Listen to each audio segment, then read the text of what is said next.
جس انداز میں اور جس نئے طریقے سے کی اس انداز میں پاکستان میں کسی اور نے نہیں کی تھی.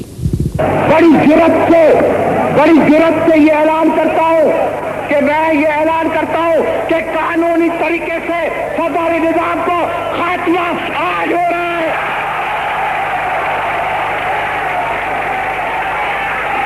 فوجداری نظام کا خاتمہ آج سے کوئی سردار نہ رہا پاکستان میں.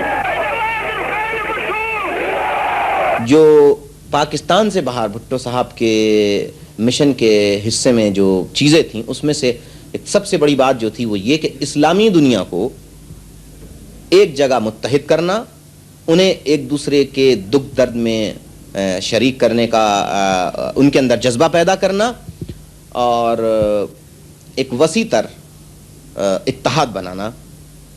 اور اس میں بڑی حد تک انہوں نے کامیابی بھی حاصل کی. اور پاکستان کے اندر جو پہلی اسلامی سربراہی پہلی تو نہیں، جو کئی اس سے پہلے کانفرنسیں ہو چکی تھیں، لیکن پاکستان میں جو ہوئی وہ ویل کراؤڈڈ تھی. اس سے زیادہ تعداد میں لوگوں نے، یعنی کہ مختلف اسلامی ممالک کے سربراہوں نے اس سے زیادہ تعداد میں کہیں اور کسی اسلامی کانفرنس میں شرکت نہیں کی. اور یہ عمل جو تھا تمام ملت اسلامیہ کے لیے یا تمام مسلمانوں کے لیے انتہائی بہتر طور پر جاری تھا. اور یعنی ہو سکتا ہے کہ یہ عمل بھی کچھ لوگوں کو پسند نہ آیا ہو، جس کی بنیاد پر ان کے خلاف سیاسی محاذ کے علاوہ جو ذاتی محاذ بنا لیا گیا. تو اس میں ایک یہ بھی وجہ ہوگی کہ وہ ایک ایسا کام کرنے جا رہے ہیں کہ جو شاید دنیا کے سپر پاورز جو ہیں انہیں پسند نہ ہو. جس انداز سے انہیں راستے سے صاف کیا گیا وہ انداز قطعی اور قطعی غلط. میں اس سے کسی طرح بھی اتفاق نہیں کرتا. سیاسی اختلافات کو سیاسی انداز میں حل کیا جانا چاہیے، اور یہی ملک، یہی عمل یا یہی انداز فکر یا یہی طریقہ ملک اور قوم دونوں کے لیے بہتری کا باعث بنتا ہے. اگر ایمانداری سے دوبارہ الیکشن کرا لیے جاتے یا جو معاہدہ پیپلز پارٹی اور قومی اتحاد کے درمیان طے ہو چکا تھا، اگر اس پر عمل ہو جاتا تو شاید پاکستان کے اندر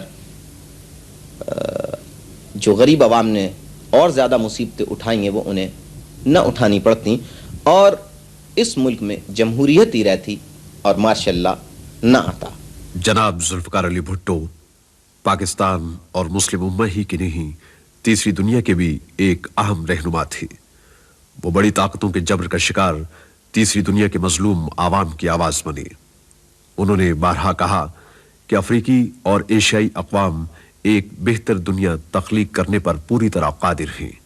ان کا یہ عروج بین الاقوامی طاقتوں کی نگاہوں میں کھٹکنے لگا. دیکھیں بھٹو صاحب سے میرے تعلقات کو 20-22 سال تھے. میں نے بہت قریب سے دیکھا ہے. ان کا اٹارنی جنرل بھی تھا، میرے دوست بھی تھے، مہربان بھی تھے، ان میں کمزوریاں بھی تھیں، اور میرے خیال میں بڑے پائے کے قائد اور لیڈر تھے. بڑے ذہین تھے، خود اعتمادی ان میں تھی، انیشیٹو ان میں تھا، اور ملک کی خدمت کا جذبہ تھا. ملک سے محبت تھی، غریبوں سے محبت تھی. وہ غریبوں کے لیے کچھ کرنا چاہتے تھے. آپ جانتے ہیں کہ بہت بڑے وڈیرے تھے، وڈیرے خاندان سے تعلق رکھتے تھے، مگر اس میں کوئی شک نہیں ہے کہ غریبوں سے وہ ریئلی دلچسپی رکھتے تھے، ان سے لیے کچھ کرنا چاہتے تھے. انہوں نے ان کو زبان دی، بولنا سکھایا ان کو کہ بھئی بولو، تمہارے حق ہیں. تو اس لحاظ سے میں سمجھتا ہوں کہ بہت بڑا انقلاب تھا کہ ایک ایسے گھرانے سے شخص آئے جو ہو تو وڈیرا مگر وہ وڈیروں کے خلاف غریبوں کی تائید کرے، مدد کرے. تو ایک تو یہ پہلو تھا ان کا کہ ان میں جذبہ تھا ملک کی خدمت کا. ان میں کوئی شک نہیں. لوگ کہتے ہیں یہ بڑے ایمبیشس تھے ایمبیشس تھے، وہ اوپر جانا چاہتے تھے، اقتدار حاصل کرنا چاہتے تھے. وہ یہ نہیں کہ اقتدار حاصل کر میں بڑا آدمی بن جاؤں تاکہ میں کچھ خدمت کر سکوں. اسی لیے power not for power sake, power for sake of service, یہ ان کا ایم تھا. میں یہ سمجھا ہوں ان کو شروع سے جب آئے. وہ بعض دفعہ لوگ کہتے جی کہ ماشاءاللہ میں نہیں آنا چاہیے تھا، فوجی قوم میں نہیں آنا چاہیے تھا. میرا خیال ان کا جذبہ یہ تھا کہ میں کچھ کر سکوں جہاں سے بھی ہو سکے. ایک تو ان کے پہلو زندگی میں دیکھا یہ تھا کہ خدمت کا تھا ان میں. دوسری یہ تھا کہ وہ ایک بہت اچھے ڈپلومیٹ تھے. انہوں نے سب سے پہلے جب کوئی سوچ بھی نہیں سکتا تھا چین سے دوستی شروع کی. 1963 میں وزیر خارجہ کی حیثیت سے جناب بھٹو کے چین کے دورے سے صحیح معنوں میں پاک چین دوستی کی بنیاد پڑی. جناب بھٹو اور چینی وزیر خارجہ مارشل چنزی نے سرحدی معاہدے پر دستخط کیے. اس معاہدے کے تحت چین نے تقریباً 750 مربع میل علاقے سے اپنی فوجیں واپس بلا کر وہ رقبہ پاکستان کے حوالے کیا.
اسی طرح بھٹو صاحب جو تھے ان میں انیشیٹو تھا بہت زیادہ.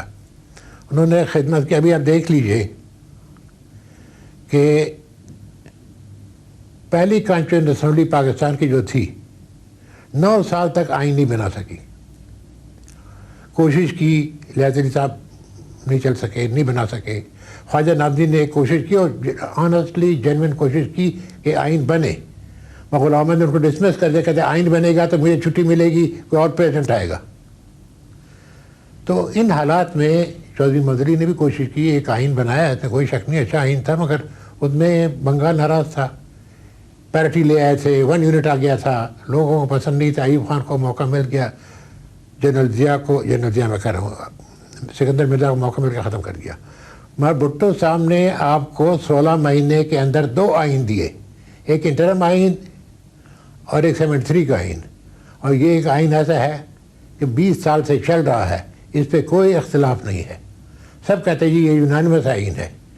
وہ 2/3 میجارٹی کے پاس تھی. اگر وہ چاہتے وہ اپنی مرضی کا آئین بناتے تاکہ وہ خود ہی ڈکٹیٹر بن جائے. پر انہوں نے باتیں کی، نیگوسیشن کی، بات چیت ہوتی رہی، کنسنسس ہوتا رہا. انہوں نے یہ آئین بنایا تاکہ سب پارٹی خوش ہو کر ایک ایسا آئین بنایا کہ ملک چل سکے. تو یہ بہت بڑے کریڈٹ کی بات ہے ان کے لیے.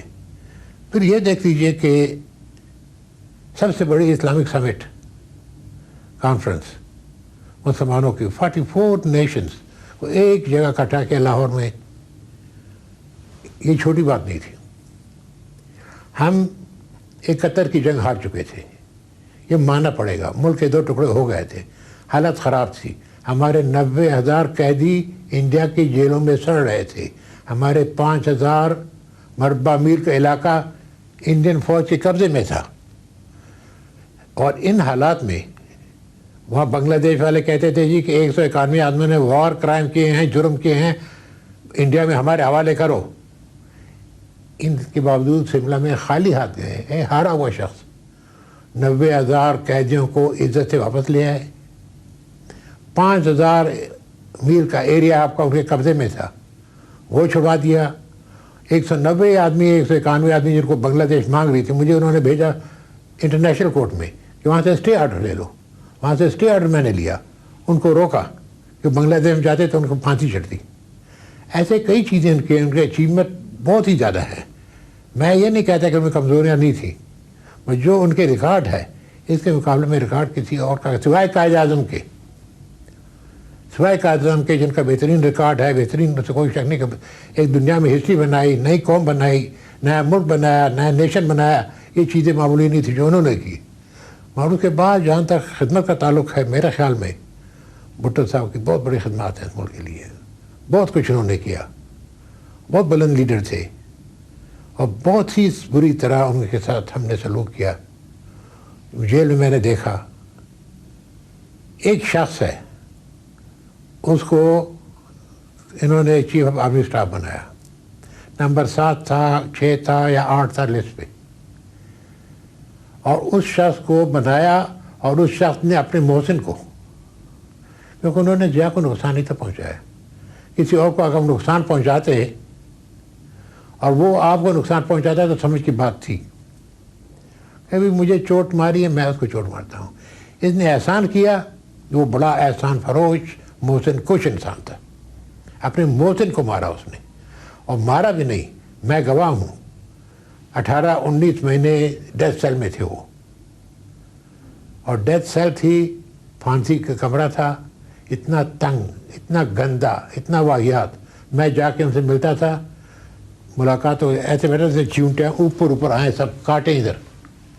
انہوں نے ایک دن قمیض اتار کے مجھے بتایا, پیچھے سارے نیلے پیلے نشان, ایسا گندا بیڈ دیا تھا, اسپرنگ ٹوٹے ہوئے تھے اس کے. بھائی تم کیوں ٹارچر کر رہے ہو اس کو؟ پہلے دن اس کو گولی سے مار دیتے, تم نے حکومت لے لی تھی. مسلمانوں میں ہوتا رہتا ہے, حکومت ہم نے لے لی, گولی سے مار دیا, چلا گیا. ٹارچر کیا, ہیوملیٹ کرنے کی کوشش کی, تنگ کیا ان کو, بہت بری طرح سے رکھا ان کو. یہ سب کا گواہ میں ہوں. پر وہ بڑے ہمت والا آدمی تھا, بڑے کریج والا آدمی تھا. انہوں نے کوشش کی کہ اس کو توڑ دیں گے, وہ مان جائے گا کہ جی میں نے یہ قتل کیا ہے, میں نے بنگلہ دیش کو بنوایا, یا میں نے پاکستان کو توڑوایا, یا چیزیں کی, پریشر ڈالا. بڑا دلیر تھا, کہ نہیں, آخر تک ڈٹا رہا, سب کچھ برداشت کیا, اور ہنس پھن کے پھانسی کیا. مجھے ادھر بتا رہے تھے کہ بے نظیر آئی تھی اور بڑی مایوس تھی, کہتی ہے کہ بابا مجھے پتہ نہیں ہے کہ کیا ہوگا, ڈر لگتا ہے کچھ ہونے والا ہے. یہ پھانسی سے چند دنوں پہلے کی بات ہے. کہتے ہیں میں نے ان کو کہا بھائی گھبرانے کی کیا بات ہے, میں 50-51 سال میری عمر ہو چکی ہے, وزیر خارجہ میں, وزیر اعظم میں, صدر میں رہ چکا ہوں, بڑے بڑے عہدوں پہ رہ چکا ہوں, اللہ نے سب کچھ مجھے دیا ہوا ہے. ابھی یہ ہے اگر میری پھانسی ہو گئی تو ہو گئی, کیا ہوا, میرا عرض جو ہوگا شاہ لطیف سے شہباز کا اندر جیسا ہوگا, کیونکہ میں نے کوئی جرم نہیں کیا, میں نے کسی کو قتل نہیں کیا. تو یہ کہتے ہیں ہمت کی بات تھی کہ بیٹا فکر مت کرو, مرنا ہر ایک کو ہے. تو ان میں یہ خوبیاں جو تھی یہ بھی تھی ان میں, انہوں نے بہت زیادہ خدمت بھی کی ہے. مجھے لوگ خط لکھتے ہیں کہ یہ آپ کیوں کہتے ہیں کہ وہ شہید تھا. میں نے کہا میں اس لیے کہتا ہوں کہ جس چیز کے لیے انہیں پھانسی دی تھی انہوں نے وہ جرم نہیں تھا کیا, میں ان کا وکیل تھا. زبردستی ان کو پھانسی دی گئی, 5 جج اس کو چھوڑ رہے تھے, 5 میں سے 2 جج کو چھٹی دے دی گئی, نکال دیا گیا. پھر میجارٹی بنائی گئی 4 اور 3. ابھی آپ خود دیکھیں, دورہ پٹیل جیسا آدمی پارسی ہے, صفدر شاہ ہے, یا حلیم صاحب تھے, کمزور آدمی تھے, انہوں نے کہا کوئی جرم نہیں کیا اس نے. ابھی 4 اور بیٹھے تھے, کہ نہیں بس اس کو پھانسی دینی ہے, کیونکہ یہی بیٹھا رہا تو یہ تو 17-18 سال اور حکومت کرے گا. یہ میرا یہ خیال ہے کہ ان کو یہ فیلنگ تھی. تو وہ بے گناہ شخص تھا, اس کو انہوں نے پھانسی دی. مگر یہ ہے کہ آج بھی جہاں بھی جائیں ملک میں لوگ جی بھٹو کا نعرہ لگاتے ہیں, ان کی تعریف کرتے ہیں, ان کی خدمت جو ہے وہ ہے. بہت لوگ ہیں اس سے ناراض تھے, اور یہ ہوتا ہے. انہوں نے نیشنلائزیشن کی, بڑے آدمیوں کی انڈسٹری لے لی, لینڈ ریفارم کی, بڑے لوگوں کی زمینیں لے لیں, حالانکہ مجھے خود کہہ رہے تھے کہ یار دیکھیں میں نے لینڈ فارم کی ہے یار 200 ایکڑ سے 150 ایکڑ کر دیا کہ زیادہ سے زیادہ، پر یہ بھی زیادہ ہے، 100 سے زیادہ نہیں ہونا چاہیے، غریبوں کو ملنا چاہیے۔ کئی ہزار ایکڑوں کے مالک تھے، آخر میں 100 پہ اکتفا کر رہے تھے، تو بڑے وڈیرے بھی ناراض تھے ان سے، انڈسٹریلسٹ بھی ناراض تھے کہ نیشنلائز کر دیا ہے، اور جو ان سے ناراض تھے وہ ضیاء کے دوست بن گئے۔ ضیاء کی تعریف اگر کرتے ہیں تو نہیں کہ ضیاء میں کوئی میرٹ تھا، کہتا ہے یہ آدمی ہے جس نے بھٹو کو مارا، ہمارا دشمن تھا۔ آج بھی اس کی جو وہی خط آتے ہیں جی وہ تو شہید تھا، وردی میں تھا، مارا گیا، وردی میں مارا گیا، آپ بھٹو کو کہہ رہے بھٹو بہت برا آدمی تھا، ایسے خط آتے رہتے ہیں۔ لوگ نہیں سمجھتے کہ وہ تو ایک غاصب تھا، بھٹو تو ایک الیکٹڈ آدمی تھا، قوم کا خادم تھا، خدمت کی اس نے۔ جناب بھٹو صحیح معنوں میں عوامی رہنما تھے، وہ عوام کے لیے جیے اور عوام ہی کے لیے قربان ہو گئے۔ I make a pledge to you, I make a solemn pledge to you that I'll serve you with all my heart and soul. I'll serve you even if it kills me. عوام اور بھٹو ایک لازوال رشتہ ہے۔ انہوں نے عوامی لباس اور عوامی لہجے میں عوام سے باتیں کی، انہوں نے غریبوں کو زبان عطا کی، انہیں بولنے کا حوصلہ دیا، غریبوں کے دکھ کو اپنا دکھ سمجھا۔ تو محترمہ فاطمہ جناح، یہ میرا خیال میں 1960 کی بات ہوگی، 61 کی بات ہوگی، مجھے کہہ رہے کہ دیکھیں یہ جو آپ کا نیا فارن منسٹر ہے بھٹو، یہ آدمی مجھے پسند ہے۔ ہم تو مسلم لیگ میں تھے، ہم تو ان کے خلاف تھے، میں تو کونسل لیگ میں تھا، انہوں نے محترمہ کے خلاف پھر الیکشن میں بھی کام کیا، میں ہم حق میں تھے۔ میں کہ بات کیا ہے؟ کہتے دیکھیں آج صبح اخبار میں تصویر آئی تھی، نکسن وائس پریزیڈنٹ تھا امریکہ کا آئیزنہاور کے زمانے میں، وہ یہاں آیا تھا، بھٹو صاحب اس کو سی آف کرنے گئے تھے ایئرپورٹ، کہتے ہیں ایسے کھڑا ہے ہاتھ ملا رہا ہے، ہمارے پاکستانی جھک جھک کے ہاتھ ملاتے ہیں فارنر سے، کہتے میں کریکٹر تھا، قائدم کی طرح سیدھے ہاتھ ملاتے تھے، جھک کے نہیں۔ کہتے ہیں ان میں یہ جو ہے یہ بات مجھے پسند ہے، سیلف رسپیکٹ ہے، خودداری ہے، خود اعتمادی ہے۔ اور پھر دیکھیں کہ بھٹو کی زندگی میں جس طرح سے اس نے اپنے لوگوں کے ساتھ محبت کی، ان کی خدمت کی، لوگوں نے بھی ان کی وہ نہیں کیا، احسان فروشی نہیں کی۔ 6 آدمیوں نے خود سوزی کی، یہ معمولی بات نہیں ہوتی ہے، بچوں کی جان بچانے کے لیے، دنیا کے اٹینشن کو ڈرا کرنے کے لیے 6 آدمی جل مرے پروانوں کی طرح، تاکہ دنیا دیکھے کہ ہمارا لیڈر تزل ہو رہا ہے۔ میں سمجھتا ہوں قائدم کے بعد بھٹو سے بڑا لیڈر نہیں گزرا کوئی بھی۔